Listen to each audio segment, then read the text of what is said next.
to respect the process of investigation, and once that process of investigation has happened, then we can talk about what happened and how it happened, and then the corrective measures.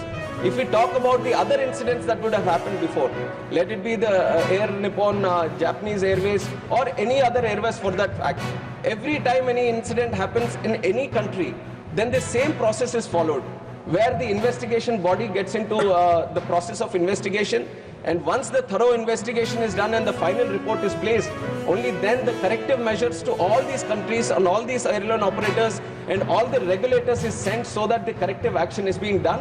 And this has happened in the previous incidences also. Wherever there was any incident happened, whenever there was a mandatory suggestive correction measures that were supposed to be done through the international protocol, it is mandatory for every state regulator to follow these and every airline operator to follow these. And we have thoroughly, without any negligence, we have thoroughly followed all the corrective and suggestive measures from the ICAO international protocol.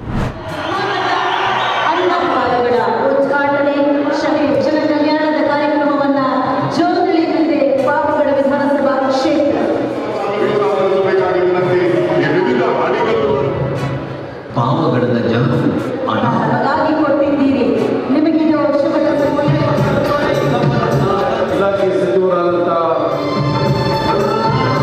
ಪಾವಗಡದಲ್ಲಿ ಇವತ್ತು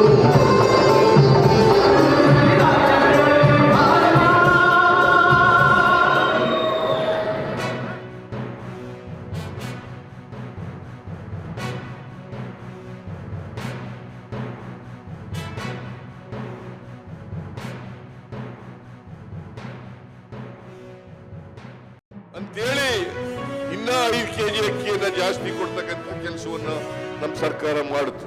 2,000 ರೂಪಾಯಿ ತಿಂಗಳಿಗೆ 1,23,00,000 1,23,00,000 ಕುಟುಂಬಗಳಿಗೆ, ಕುಟುಂಬದ ಯಜಮಾನಿಯರಿಗೆ 2,000 ರೂಪಾಯಿ ತಿಂಗಳಿಗೆ. ಪಾವಗಡ ಒಂದೇ ತಾಲೂಕಲ್ಲ, ಕರ್ನಾಟಕದಲ್ಲಿರ್ತಕ್ಕಂಥ 240 ತಾಲೂಕುಗಳಿಗೆ, 224 ವಿಧಾನಸಭಾ ಕ್ಷೇತ್ರಗಳಿಗೆ ಎಲ್ಲ ಕಾರ್ಯಕ್ರಮಗಳನ್ನು ಕೂಡ ಕೊಡ್ತಾ ಇದ್ದೀವಿ ಅಂತಕ್ಕಂಥ ಮಾತುಗಳನ್ನು ನಿಮ್ಗೆ ಹೇಳಲಿಕ್ಕೆ ಬಯಸ್ತಾ ಇದ್ದೇನೆ. ಸೋಲಾರ್ ಎನರ್ಜಿ 2050 ಲೋಕಾರ್ಪಣೆ ಮಾಡಿದ್ದೇವೆ ಅಂತೇಳಿ ಘೋಷಣೆಯನ್ನ ಮಾಡ್ತಾ ಇದ್ದೇನೆ. 23 ಕೆರೆಗಳಿಗೆ ಸಣ್ಣ ನೀರಾವರಿ ಯೋಜನೆ ಇಲಾಖೆಯಿಂದ ನೀರು ತುಂಬಿಸ್ಕೊಡಿ ಅಂತ ಹೇಳಿದ್ದಾರೆ. ಅದನ್ನ ಮಾಡಿಕೊಡ್ತಕ್ಕಂಥ ಕೆಲಸವನ್ನ ಮಾಡೋಣ.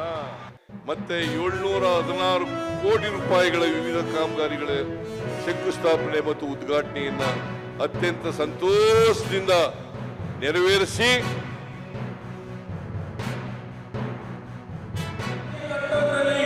ಇಡೀ ದೇಶದಲ್ಲಿ 2ನೇ ಸ್ಥಾನಕ್ಕೆ ಬರೋದಕ್ಕೆ ಸಾಧ್ಯ ಆಗ್ತಾ ಇರಲಿಲ್ಲ.